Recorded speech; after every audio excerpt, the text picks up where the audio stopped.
Ezequiel 33 relata o segundo envio de Deus ao profeta como vigia para Israel.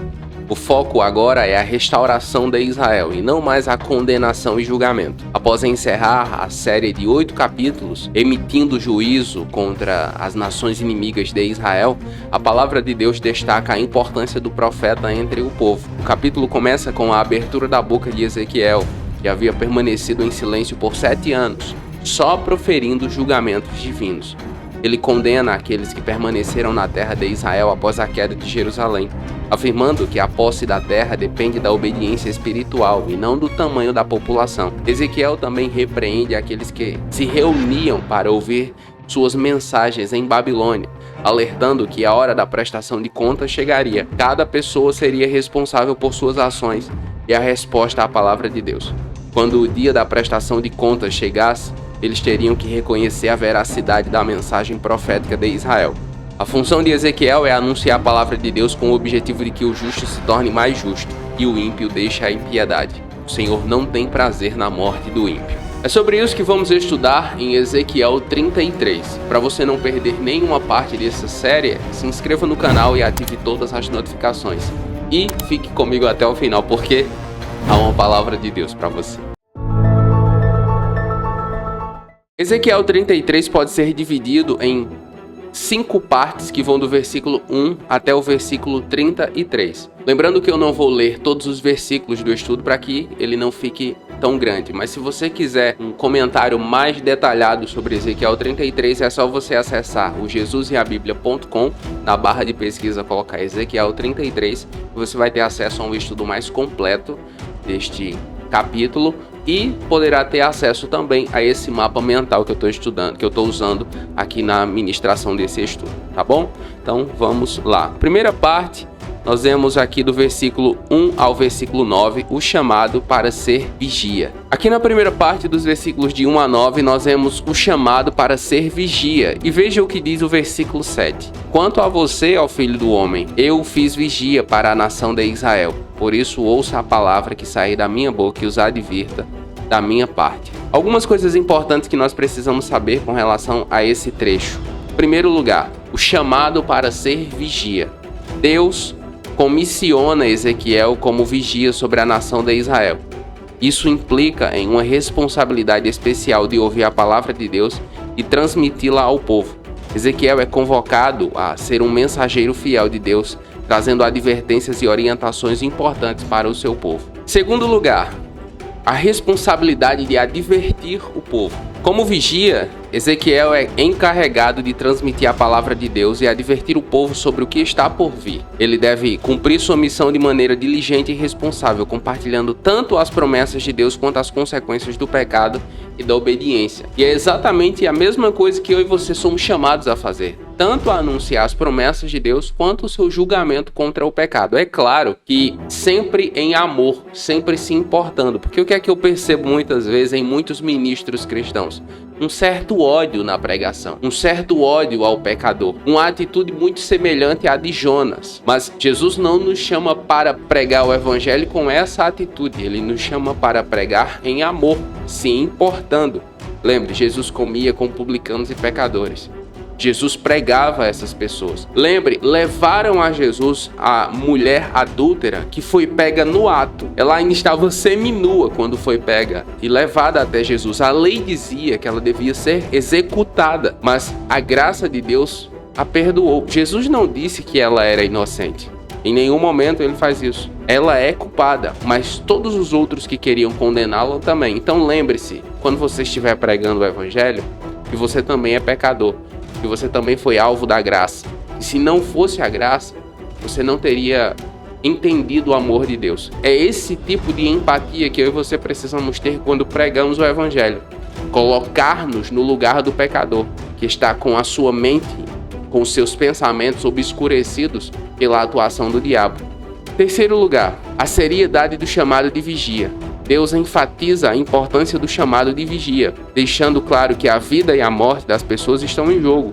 Ezequiel é encarregado de transmitir a mensagem de Deus fielmente, pois Sua obediência e fidelidade têm um impacto direto na vida das pessoas que ele está advertindo. Isso destaca a seriedade do papel de um mensageiro de Deus e a necessidade de levar a sério o cumprimento da missão que nos é confiada. O texto continua e aqui na segunda parte nós vemos a mensagem de obediência e responsabilidade. E veja o que diz o versículo 11. Diga-lhes: tão certo como eu vivo, declara o Senhor, o soberano, não tenho prazer na morte dos ímpios, mas sim que eles se desviem dos seus caminhos e vivam.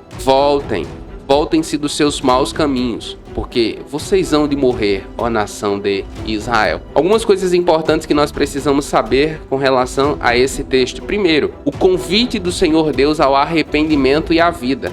Deus revela seu coração de amor e misericórdia, enfatizando que sua vontade é que todos se desviem dos seus maus caminhos e vivam. Ele não tem prazer na morte dos ímpios, mas deseja que eles se arrependam e encontrem vida em comunhão com ele. É um convite ao arrependimento e à mudança de vida, mostrando que o perdão e a restauração estão disponíveis para aqueles que se voltam para Deus. Em segundo lugar, a verdadeira justiça e responsabilidade individual.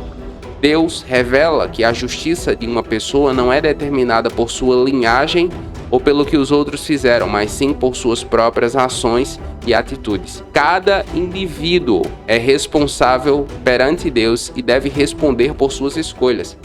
A obediência espiritual e a retidão são fundamentais para a verdadeira justiça diante de Deus. Ou seja, o que esse texto deixa muito claro é que você não responde pelos meus pecados, nem eu respondo pelos seus pecados. Assim como também após a morte, o cristão católico, por exemplo, ele tem o hábito de orar pela pessoa que morreu para que os seus pecados sejam perdoados ou expurgados. Isso também não é possível, porque após a morte segue-se o juízo. A responsabilidade é individual. Cada pecador deve arrepender-se pessoalmente diante de Deus. É exatamente isso que a Bíblia nos ensina. Terceiro lugar, a necessidade de arrependimento e vida. Ezequiel enfatiza a importância de se afastar dos seus maus caminhos e voltar a Deus. O chamado é para uma mudança real e genuína de coração, abandonando o pecado e buscando uma vida de retidão e obediência. A mensagem de Ezequiel ressalta a necessidade urgente de arrependimento e renovação espiritual, a fim de experimentar vida abundante que o Senhor Deus oferece. O texto continua e aqui na terceira parte nós vemos a confirmação do chamado dos versículos de 21 a 22. E veja o que diz o versículo 22. A mão do Senhor estava sobre mim na tarde em que chegou aquele que havia escapado. Algumas coisas importantes que nós precisamos saber sobre ele. Primeiro, a confirmação do chamado. O evento descrito no versículo-chave é a confirmação de que as profecias de Ezequiel se cumpriram. A chegada do mensageiro que trouxe a notícia da queda de Jerusalém confirma a veracidade das palavras de Ezequiel e a autenticidade do seu chamado como profeta de Deus. Veja como a Bíblia é sensacional. A mão do Senhor estava sobre ele diz, na tarde em que chegou aquele que havia escapado. Escapou de quê? Da invasão babilônica. Ele sobreviveu e veio trazer a notícia de que Jerusalém havia caído. Ali estava visível para todos, o Senhor sacramentou que a boca de Ezequiel era um instrumento em suas mãos e que ele era um profeta vocacionado. Segundo lugar, a boca de Ezequiel é aberta novamente. Após um período de 7 anos em que Ezequiel permaneceu em silêncio, Deus abre novamente a boca do profeta. Isso simboliza uma nova fase no seu ministério. Agora, com a mensagem de restauração e esperança para o povo. Agora ele muda o tom. Eu acho isso sensacional em Ezequiel. Ele está anunciando juízo, e de repente o Senhor Deus diz, agora você vai anunciar esperança e restauração. E ele muda conforme a direção de Deus. Há ministros, há pregadores e pregadoras que só pregam juízo. Só pregam, parece que estão com ódio no coração ou que se acham melhores do que os outros. Há muitos pregadores, ministros, que eu não ouço, que eu parei de ouvir, porque a sensação que eu tinha quando eu estava ouvindo eles é que eles se achavam melhor do que os ouvintes, superiores, entende? E isso não faz parte do reino de Deus. Nós estamos todos na mesma arca, todos nós somos alvos da graça. Entre nós não existe um melhor que o outro. Todos nós estamos em Cristo por causa da graça de Deus. Terceiro lugar, A ação soberana de Deus. A chegada do mensageiro e a abertura da boca de Ezequiel são evidências da ação soberana de Deus. Ele cumpre suas promessas e demonstra seu controle sobre os acontecimentos. Isso inspira confiança e esperança no povo, mostrando que Deus está no controle mesmo nos momentos mais difíceis. Um dos temas principais, eu tenho repetido isso aqui, é a soberania de Deus. Muitas vezes eu vejo os cristãos brasileiros, eu já disse isso algumas vezes, mas vou dizer de novo, preocupado em excesso com questões políticas, achando que um presidente ou uma presidente vai salvar o Brasil. Isso não é possível. Tanto o Brasil quanto as nações do mundo só serão plenamente restauradas quando o Senhor Jesus voltar, ou por atos de sua soberania ele usa quem ele quiser. Então eu e você, cristão, não precisamos nos desgastar com isso. Basta a cada dia seu mal. Nós precisamos fazer exatamente o que o Senhor Jesus disse: olhar para as aves do céu, que não semeiam, não colhem, nem ajuntam em celeiros, mas o Pai Celestial tem cuidado delas. O Senhor vai cuidar de você. Você só precisa manter a atenção, os olhos fixos nele. O texto continua e vemos aqui na quarta parte a condenação dos israelitas que permaneceram em Jerusalém, porque a ordem era para que eles seguissem Babilônia. Lembra? Lá no livro de Jeremias tem essa exortação de que eles deviam se render à Babilônia e seguir com eles para sua terra, mas muitos deles não seguiram essa direção. E veja o que diz o versículo 29. Então eles saberão que eu sou o Senhor quando a terra se tornar um deserto por causa de todas as suas práticas detestáveis e abomináveis. Algumas coisas importantes que nós precisamos saber sobre essa seção. Primeiro, a negação da justiça divina. Nessa parte, Ezequiel confronta aqueles que permaneceram na terra de Israel após a queda de Jerusalém e se recusam a reconhecer o juízo de Deus sobre suas práticas detestáveis. Eles negam a justiça divina, justificando-se com base em sua linhagem e no exemplo de Abraão. Mas Ezequiel enfatiza que a justiça de Deus é baseada na obediência espiritual, não em privilégios ou números. Muitas vezes nós achamos que se Deus for muito rigoroso, se Deus fizer muitos milagres, se Deus mandar muito juízo sobre a terra, as pessoas vão se arrepender. Mas Israel, Judá, é um exemplo perfeito de que isso não necessariamente daria certo, porque eles estão arruinados. Jerusalém caiu, o templo caiu, tá tudo quebrado. Mas perceba que ainda há um grupo de desobedientes. Uma grande parte deles não se submeteu de coração à disciplina de Deus. Em segundo lugar, a verdadeira condição do povo. Ezequiel revela a verdadeira condição espiritual daqueles que permaneceram na terra. Eles cometem práticas abomináveis, como comer carne com sangue, adorar ídolos e derramar sangue injustamente. Suas ações demonstram sua perversidade e afastamento dos caminhos de Deus. Ezequiel deixa claro que a posse da terra depende da obediência espiritual, e eles perderam esse direito por causa de suas práticas pecaminosas. É impressionante como esse povo tinha um coração endurecido, mas lembre-se que nós, em nossa geração, muitas vezes agimos como ele. Uma grande parte de nós. Eu não estou me referindo nem aqui àqueles que não conhecem a Jesus. Eu estou me referindo a nós cristãos mesmo. Muitas vezes nós agimos com essa mesma rebeldia, dessa mesma maneira, com esse mesmo coração endurecido. O Senhor nos diz para fazer algo e nós, de maneira deliberada, ou seja, por nossa própria escolha, dizemos que não vamos fazer, dizemos que não vamos seguir.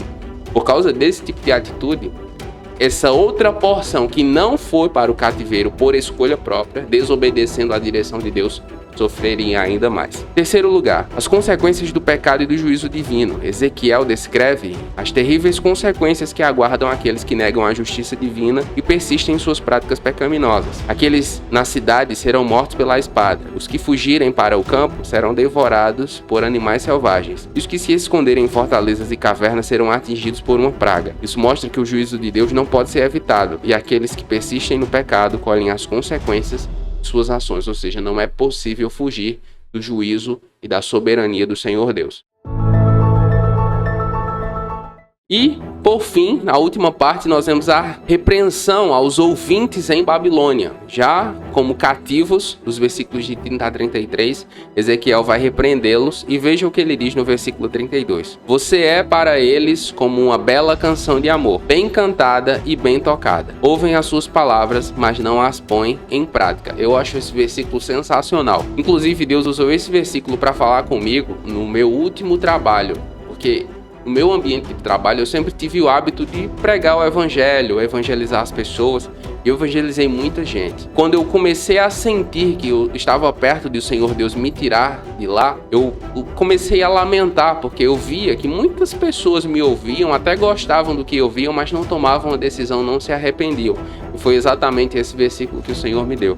Você é para eles como uma bela canção de amor, bem cantada e bem tocada. Ou seja, eles gostavam do que ouviam, só não praticavam. Então, era a mesma coisa que estava acontecendo aqui. Agora, o povo até tinha prazer em ouvir Ezequiel, só não queria praticar o que ele dizia. E isso não faz nenhuma diferença. Não importa se você gosta de ouvir o evangelho, se você gosta de ouvir sobre Jesus, se você gosta de ir à igreja, mas se você não se arrepende, se você não desce às águas do batismo, se você não participa do corpo de Cristo como cristão, se você não reconhece Jesus como Senhor e Salvador da sua vida, de nada adianta você gostar muito do que ouve, entende? Então há 3 coisas importantes sobre esse texto que nós precisamos saber. Primeiro, a hipocrisia dos ouvintes. Ezequiel repreende aqueles que se reuniam para ouvir suas mensagens na Babilônia. Embora eles apreciassem as palavras de Deus e considerassem Ezequiel um profeta, eles não colocavam em prática o que ouviam. Eles demonstravam uma atitude de hipocrisia, mostrando devoção com suas palavras, mas seus corações estavam cheios de ganância e pecado. Segundo, a importância da obediência prática. Ezequiel enfatiza a necessidade de não apenas ouvir de Deus, mas também colocá-lo em prática. A fé genuína é manifestada através de uma vida de obediência e retidão. Meramente ouvir a palavra sem agir de acordo com ela é uma forma de engano espiritual que leva à estagnação espiritual e à falta de transformação. Terceiro, o dia do acerto de contas. Ezequiel adverte que chegará o dia em que todas as palavras proféticas se cumprirão e os ouvintes perceberão a verdade de sua mensagem. Quando as consequências do pecado e da desobediência se manifestarem, eles serão forçados a reconhecer a veracidade e a seriedade das palavras de Ezequiel. Esse dia será um momento de acerto de contas individual diante de Deus, onde cada pessoa será responsável por suas ações e respostas à palavra de Deus. Então o dia vai chegar. E esse dia pode chegar de várias formas. Por exemplo, eu não sei em que momento eu vou morrer. Você também não sabe. Pode ser hoje, pode ser amanhã, pode ser daqui a 50 anos, eu não sei. Mas um dia, esse dia vai chegar, de maneira individual. E de maneira geral, embora nós não saibamos como, mas esse dia também vai chegar. Então é muito importante que nós nos preparemos para encontrar-nos com o Senhor nosso Deus, guardando sua palavra e guardando seus mandamentos. Qual é a grande lição de Ezequiel 33 para mim? Na minha opinião, a lição mais importante é o início do chamado à responsabilidade individual diante de Deus e a importância da obediência espiritual. Não uma obediência religiosa, mas uma obediência espiritual. O capítulo nos mostra que cada pessoa é chamada a ser vigilante e responsável por suas escolhas e ações diante de Deus. A obediência não é apenas uma questão coletiva, baseada em privilégios, mas uma responsabilidade pessoal que determina nosso relacionamento com Deus. Eu acho isso muito interessante em Ezequiel 33. Perceba que Deus não poupou eles porque eles eram filhos de Abraão. Perceba que Deus não tratou eles de maneira diferenciada simplesmente porque eles estavam ali como descendentes de Abraão, porque Deus fez uma promessa a Abraão. Não, eles tinham que... E Deus disse a Abraão, se os seus descendentes guardarem a minha aliança, guardarem a minha palavra. Então, a partir do momento que eles desobedecem a Deus, que eles se prostituem espiritualmente, o pacto é quebrado e Deus o julga. Isso sempre ficou muito claro na lei, nas promessas, em todas as partes da Bíblia. Eu vejo que muitos cristãos em nossos dias se confundem muito com essa questão, principalmente quando se trata da questão da eleição, né? Aqueles que são mais voltados para a doutrina da eleição. Mas é importante você saber que a eleição em nenhum momento diz que o eleito pode pecar contra Deus e mesmo assim vai para o céu. Pelo contrário, os grandes mestres da eleição deixam muito claro que uma das características da eleição é exatamente a obediência a Deus. Não é incomum eu ouvir alguém dizer que confessou Jesus, mas está vivendo uma vida toda desmantelada, sem compromisso com Deus, vivendo em pecado, mas foi eleito. Não, ele não está dando frutos dignos de arrependimento. Não existe essa heresia, que eu considero uma heresia na Bíblia Sagrada, tá? Então tenha clareza sobre isso. Se você é mais voltado para a doutrina da eleição, lembre-se que o eleito deve também dar frutos dignos de arrependimento, porque isso é Bíblia Sagrada. Deus não vai mudar as exigências do caráter do cidadão do reino com base nisso. É preciso que o cidadão do reino dê frutos dignos de arrependimento. Pelo fruto conhecerão a árvore, é o que diz o Senhor Jesus. Então, Ezequiel 33 deixa isso muito claro. O povo não foi poupado com base em privilégios, porque eram filhos de Abraão. Eles teriam que obedecer à lei, eles teriam que guardar os mandamentos obedecendo ao Senhor. Ezequiel nos exorta a ouvir a palavra de Deus, a arrepender-nos dos nossos pecados, colocar em prática sua vontade e viver uma vida de fidelidade e obediência, reconhecendo que nossa resposta a Deus tem implicações eternas. Muito do que Judá sofreu no juízo do Senhor Deus é fruto do desvio do propósito. Eles se desviaram da aliança, eles se desviaram da palavra, eles se desviaram daquilo para o que Deus lhes chamou. Muitos cristãos não têm vivido exatamente para aquilo que Deus lhes chamou, para o propósito específico que o Senhor tem para as suas vidas. Eu sei que nem sempre é fácil descobrir isso, mas se você precisa de ajuda, eu acredito que o meu e-book, Descobrindo o Propósito de Deus para a Sua Vida, pode lhe ajudar. Ele é um guia completo, onde eu compartilho tanto a minha experiência quanto a experiência de outros homens e mulheres de Deus que viveram segundo o chamado, o propósito de Deus para as suas vidas. Se você quiser saber mais informações sobre ele, o link vai estar na descrição ou no primeiro comentário fixado. Nos comentários, faça o seu pedido de oração e nós vamos orar com você e por você. E se você ficou comigo até aqui, escreva aí nos comentários: Deus justo. Eu vou saber que você ficou comigo até o final. Eu oro para que Deus abençoe a sua vida e até a próxima.